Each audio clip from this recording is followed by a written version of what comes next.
welcome to Backstreet Back Home. We're hanging out in Orlando, Florida with 5 very special Much Music Contest winners who brought, how many people? 3 each?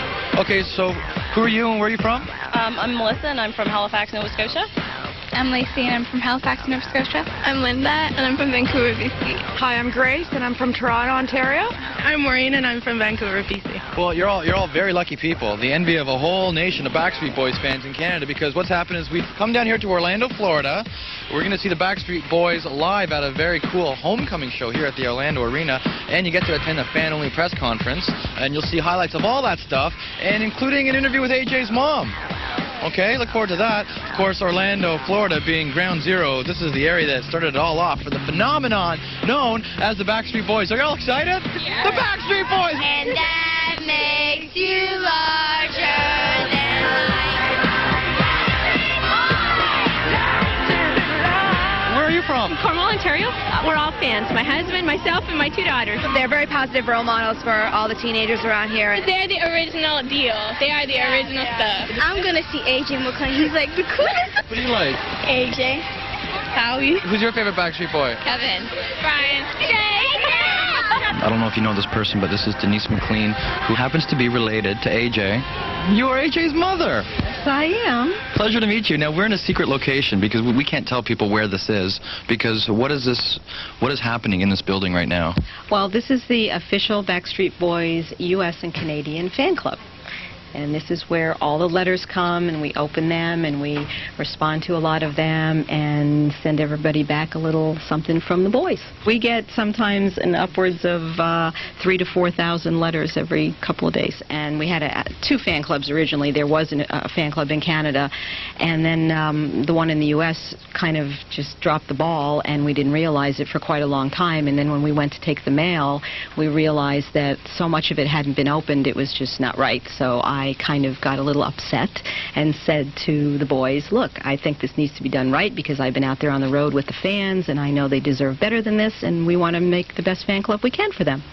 So I took it over. To say that you are proud is obviously an understatement. You have to be. Oh, it's hard for me to express how proud I am. I mean, to have a child that you see as being that focused at that age and then just achieve what he's achieved through lots of hard work, but I don't think, you know, if you don't go through the hard times, the good times are not appreciated as well.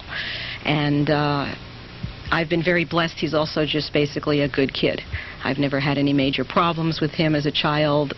In fact, just the opposite. He's been so creative that he's always been kind of more within himself, which is probably hard for people to believe, but when he's not on stage, he's very quiet and very low-key. I mean, he's funny and we have a great time, and he's always making me laugh. But he's also he can be very shy. Okay. Yeah. I know my mom carries really goofy pictures of me when I was a baby in her purse. Do you have any baby pictures of AJ here? I have one, actually. Show it to us, just one. Well, I have to get it out of my wallet.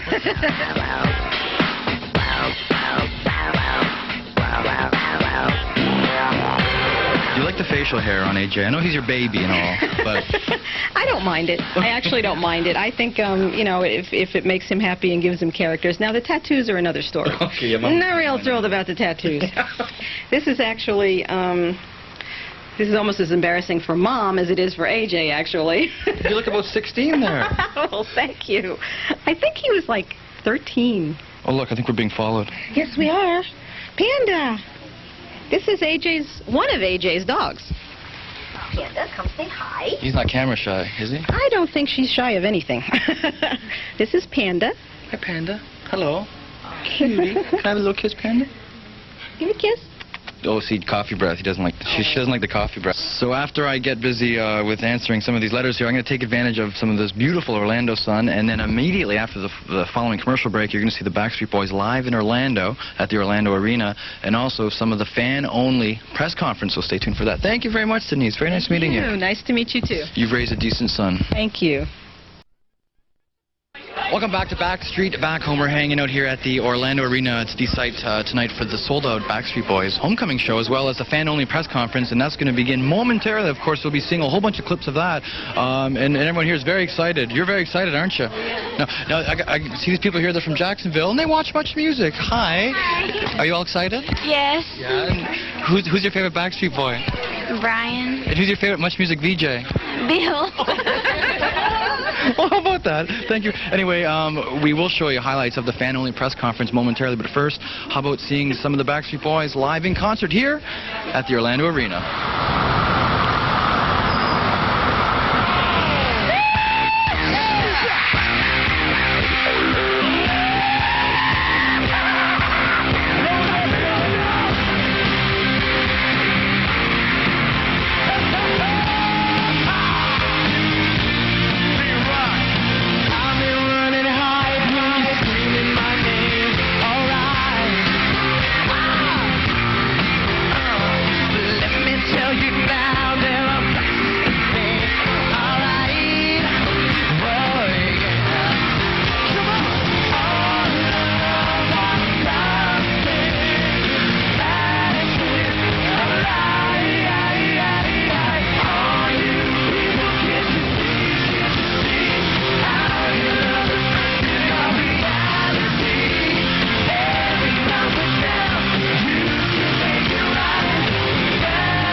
Hi guys, how you doing? Good to be home.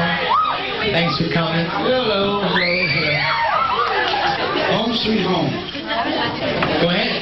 Hi, what's your name? My name's Linda, and I'm from Surrey, BC. And what's your best message that you have given out throughout your music?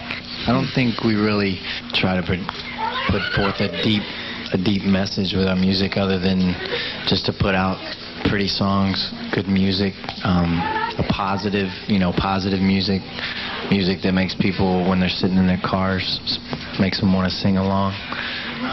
But we don't really try to put out a message with our music, other than just have a good time and enjoy life. Some things that we do get from fans, though, is like maybe a death in the family or a hard time in life that they had to get through, and they couldn't have done it without listening to the music and stuff like that. That to us is like, that's the most, if there would be any categorizing of a message that we would give is to just help people. And if you can use our music through trying times in life and to get through those milestones, then so be it. That's great. That's the best compliment we could ever get. My name's Christiane, and I came here from Maryland. And oh, wow. Thanks. My question is for you, Kevin. I was watching the Canada fan. The same thing that you did when you were in Canada, and one of the questions for all of you was about tattoos. And I was just curious, you didn't say anything about yours. I was just wondering what it's of and where it's at.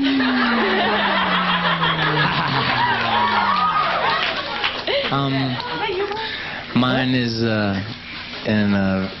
like, it was my first tattoo, so I didn't want to get something big and huge. Come on. In case I didn't like it, so it's in a place that you can't really see unless,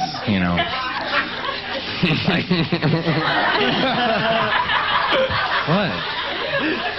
But it means it's Japanese writing, and it means music and pleasure, and it's like right on my pelvic bone, right there. In that Thank you. My pelvic bone.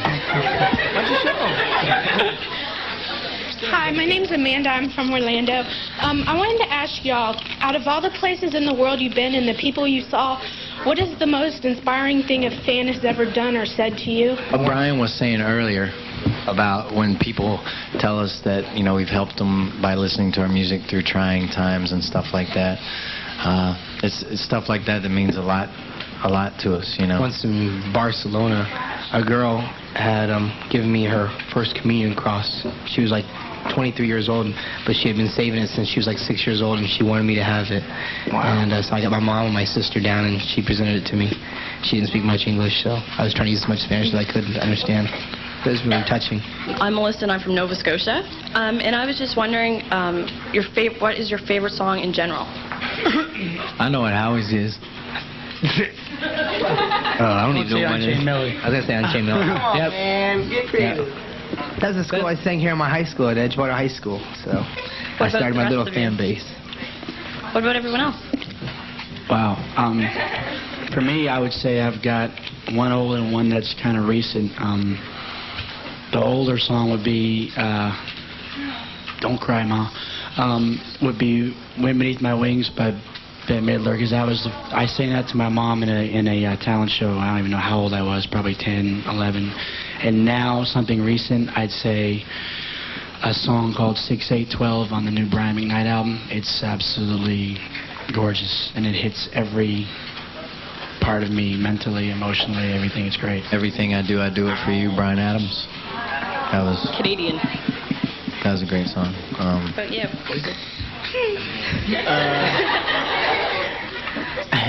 I had some time to think. Thanks, appreciate it. But it'd probably be "You Got a Friend" by James Taylor, and probably now I don't say this egotistically at all, because I'm very proud of The Perfect Fan, just because it's for my mom, and I think hopefully it'll be one of those sustaining songs that you'll hear, you know, on the elevator music and stuff later in life, but and because it came directly from the heart. So, you know, even if I didn't have anything to do with that song, I would still love it just because of what my mom means to me. So that'd be it. I have like 3. Okay. Oh boy. Bryan Adams, Heaven, the song Heaven. A song, this is funny, but Jimmy Buffett. And it's called He Went to Paris. A song called He Went to Paris. It's not. And, you got fans to the left. No, I'm sorry. And there's a song called Love Song by The Cure. I wanted to know, when you first started singing, what was your biggest challenge? Getting over the fear, you know, of getting up in front of people. Yep. Just making sure that you don't forget the words. I can sing in the shower all day, but I would say not to forget the words, because that's happened to us a couple times. It happened to me on this tour. I forgot the words to No One Else Comes Close, and I just mumbled something on stage. I don't even know what it was. It's like you sing the words, you sing it so many times over and over again, and then you start thinking about it, and then you psych yourself then when you out. Start thinking about it and thinking, well, oh gosh, I hope I don't forget this, then it starts happening. You just psych yourself and then you out. start forgetting stuff. I remember the first time I sang was my sister used to get me to sing at St. James Church right down here, and they used to have a youth group, and I was only like around 4 years old. She used to bring me along, and I couldn't really even see what the words were on the sheet music. I was so little, and I used to just like make up words. Watermelon, watermelon. So it's not very unusual these days for celebrities and different media personalities to run for or announce that they are running for different political offices. Is that, Kevin, you said your music does not have a message. Perhaps personally you do. Maybe someday way down the road, would any of you have those aspirations? I think we were in Knoxville. Were we in Knoxville, Nick, when it said Nick for president? No, man. That's the worst thing this country could do, man. It's funny. I moved to Puerto Rico. We've seen signs like that. Like, I've seen signs. It was this picture of me, somebody had drawn in a tie and a suit, and it said Kevin for president. But I don't know. There's traveling around the world and all over the U.S. I mean, I see things that are happening in our world and in our communities that really bother me. And you know, like environmental things, and you know, just there's a lot of things that I sit up in my hotel room at night while I'm watching CNN, you know, and just be like, wow, man, why can't they do it this way and stuff? So I don't know. We try to help as much as we can. But we try to help in other ways and stuff. And I like the fact that because of what we do and because of who we are, we can touch such a younger audience and touch people our age to try to do things and change things. And it's like, I feel like you don't even need to be in the political side to do good things and do charitable organizations or do things to help the community or to help this world in any way. I mean, we're doing it now, and we're just 5 guys that sing. So, you know, it's just a good thing that we can do it any way that we can to help. Thanks. You do a lot, and we all appreciate it. Thank you. Thank you. If you could make one change to society that would change it for better, what would it be and why? Try to ban all weapons. Yeah. Because weapons are very Anything, bad. I would be with him. I would try to do so much to help with the whole violence thing, because it's just kids are getting younger and younger using weapons. I mean, there's 10 and 12-year-olds shooting and doing all kinds of crazy things. It's just, you know, just anything to help. So, what really scares me is I found out not long ago that there's a landfill across from my high school, and I found out that some companies from New York and New Jersey were trying to dump toxic waste in it. And what really scares me is I lost my father to cancer, and I think everybody knows someone who has cancer, or somebody who knows someone who has cancer, and I just feel like that the food that we are eating, the water we're drinking, the air that we're breathing, I mean, it's like we're poisoning ourselves with everything, and it really scares me. It really concerns me for our generation and our future generation, and I mean, that's why I really want to get involved more with the environmental, you know, agencies. I'm looking into it right now. On things that I can do and get involved in, but that really concerns me. I think if we can let people know about it and, you know, to help, I mean, because, you know, in this position, you know, we do have a very wide open range to communicate to a lot of people out there. If we let everybody know about it, you know, and then and just as AJ said, our younger generations can take care of it. I know we can fix it now. My name's Lacey. Hello. And I'm from Halifax, Nova Scotia. And I wanted to know... Wow, everybody's from somewhere else. Yeah, well, we went a trip with Much Music. Excellent. Cool, yeah. cool. Much music. What's up? All right. If any of you were to meet an alien and you wanted them to like you guys, what would be a few things that you would tell them about yourselves to get them to listen to your music? We probably have to learn their language and get all the phonetics of their language. Yeah, exactly. Translate a song in their language. Translate a song. If they spoke English. If they spoke English. Hopefully the music we have now would kind of speak for itself, hopefully. Put a small concert on for them or something. Because it is really great. I love your guys' music. Oh, we'd go to like Mars or something before. We'd show them the intro of the show with us flying. I mean, that's where that's after Brazil and Nova Scotia. We would sing a little something for them a cappella, and then give them a CD and autograph. Maybe autograph. Thank you. What do you think is going to happen to the Backstreet Boys in the future? We're just going to get old. We just become old men. We're going to get old. Oh, no. We're just going to be up on stage. Going to take it day by day and grow up. Keep trying to improve our writing and our singing and our producing, and keep trying to make music as long as we can together. A little bit of the fan-only press conference at the Orlando Arena for the Backstreet Boys as part of Backstreet Back Home. My name's Bill Lichka, and it all continues with more of that press conference and also more of the Backstreet Boys in performance at the Orlando Arena. But first, this is a huge tourist attraction on the Backstreet Boys tour of Orlando. Of course, this is ground zero for the huge success of the Backstreet Boys.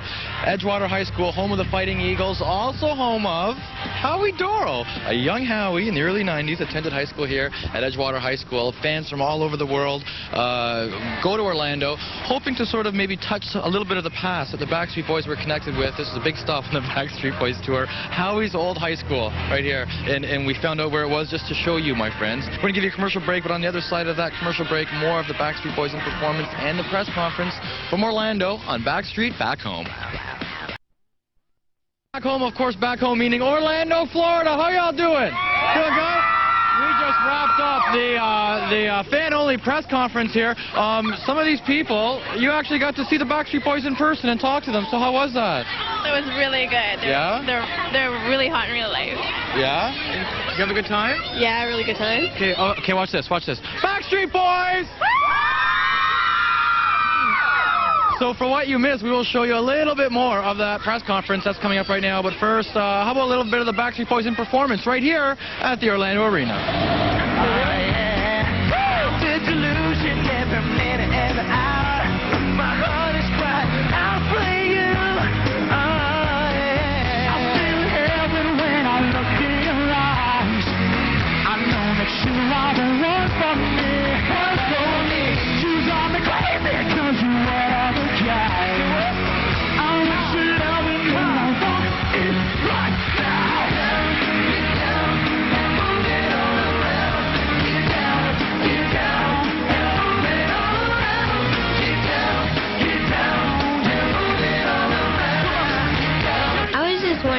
since the millennium is coming up, what are you guys planning to do when the year 2000 hits? I think we're just going to spend time with our families. I mean, we're working on something. Okay, thank you. Yeah. We're talking about Yeah, don't tell them about We're working on something. What? What happened? But it's not a Did I secret. miss something? Maybe I missed something. Hi. Yeah. Okay. Don't say nothing. Okay. It might be a surprise. Okay. I was just wondering, like, what are you going to do for, like, the holiday, like Christmas? Sit around a fire and sing some Christmas carols and enjoy it with our family. Eat and eat. Eat and sleep. Eat, keep on eat, Sleep. Watch a football Eat game. some more, sleep. Eat some more, eat. sleep. open up presents. Not me. Lay in a bed, sleep late, eat, sleep. Howie, in the larger than life video, like, what are you supposed to be? I get everybody. I don't know. What are you doing, man? I don't know. I guess we got our point You're across. dancing around. What are you It doing? was kind of funny. You guys didn't get that? I got everybody. Neither did we. Come on, you didn't I get didn't it? get it either. Don't worry. No, we had all these great ideas, and then when you get on set, you want to explain? He was future Originally, I was supposed to do the part that Brian was going to do. Yeah, But Brian asked me to switch because he was more the athletic type. And Well, I didn't so want that question to be asked. they wanted me to... originally, they were going to have like a room with me with like women all around. And All these kinda hot ladies. Like a Jamaica kind of like moving room. And then it wasn't exactly what they told me it was going to be. So I had to make do with what they gave me. The budget became real short. Yeah, I got it. It's like when you get on set and the time and the clock's ticking and the set's not built and... The clock was ticking fast on my set, so didn't have much time. I'm Ryan from Tampa. Hello. And I'm Cara. Hi, Cara. And we both want to know if you guys could sing something for us. Yeah, let's do Don't Want to Lose Now. I never thought that I would lose my mind, and that I can control this. I never thought that I'd be left behind, that I was stronger than you, baby. Girl, if only I knew what I've done, you know. So why don't you tell me, and I say I would bring down the moon and the sun to show just how much I care. I don't wanna lose you now, baby. I know we can win this. I don't wanna lose you now. Oh no, forever again. What was that, Bone? I do it in the show. Sorry. Sorry? All right, there. That was Bow, bow, down, out. Hi, my name is Heather Smith, and I'm from Jacksonville, and I have a question for everybody. How does Make Kids a Wish pump you up for a concert? Wow, it just really touches us. There's some kids right here we're going to hang out with as soon as we're done with the press conference. It touches us to get to spend time with people, and that the fact that getting to meet us means so much to people. I don't know, it blows me away. It's really powerful, and it makes me appreciate my blessings more. And sometimes when it's someone's wish to meet us, you know, they could do anything they want to do and they want to meet us, it makes me almost feel like unworthy of that honor, you know. Why? But it makes us happy, and we love doing it. And we're going to keep on doing it. Thanks, y'all. Have a good time tonight.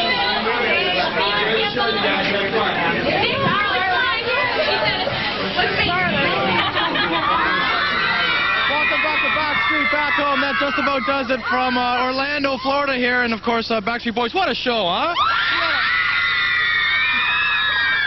You gotta love the boys there, and so we thank you for being here. Thank you, Orlando, for the hospitality. We had a great time here in Orlando, and thank you for watching. But first, we're gonna give you just a little bit more of the Backstreet Boys live from Orlando that happened earlier today. So thank you very much. Thanks for watching. Bye-bye, everyone.